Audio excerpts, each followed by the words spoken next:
வணக்கங்க. நம்ம சைலேஜ் பண்ண போகிறோன்னு சொல்லியிருந்தோம் இல்லையா, அதுக்கான மக்காசோள தட்டு வந்து வெட்டி அறுவடை பண்ணியாச்சு. இதில் ஒரு சில சம்பவம் நிறையவே நடந்ததுங்க.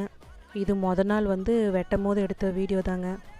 நாம் என்ன பிளான் பண்ணி வச்சுருந்தோன்னா, அன்னன்னைக்கு தட்டுற வெட்ட அன்னன்னைக்கே லோடு ஏற்றினுன்னு சொல்லிட்டு ஏற்கனவே நாங்கள் ஐடியா பண்ணி வச்சுருந்தோம். ஆனால் லோடு ஏற்ற வேண்டிய ஆளுங்க அன்றைக்கும் வரலன்னு சொல்லிட்டாங்க, அடுத்த நாளும் வரலன்னு சொல்லிட்டாங்க. தட்டில் வந்து ஈரப்பதம் 60% 70% இருக்கணும்னு சொல்லியிருந்தாங்க.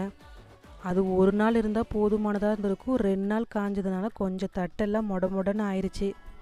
நாங்கள் ஆளுங்க வரலன்னு சொன்ன உடனேயே சரி ஒரு வழியில் நிறுத்திடலாம், அடுத்த நாள் வெட்டிக்கலான்னு சொல்லிவிட்டு அதை எப்படியோ நிறுத்திட்டோம். நாம் இப்படி பரவலாக போட்டதுனால கொஞ்சம் தப்பிச்சிச்சிங்க.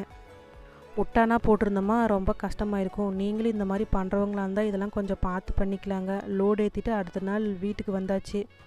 இவ்வளோ பாடுபட்டு நல்லா வளர்த்தி வந்த தட்டு எப்படா வரப்போகுதுன்னு சொல்லி பயத்தோடையே தாங்க எடுத்துகிட்டு வந்தோம். இனிமேல் வரதை அடுத்த வீடியோவில் பார்க்கலாங்க. மறுபடியும் நெக்ஸ்ட் வீடியோவில் சந்திக்கலாங்க. பாய்.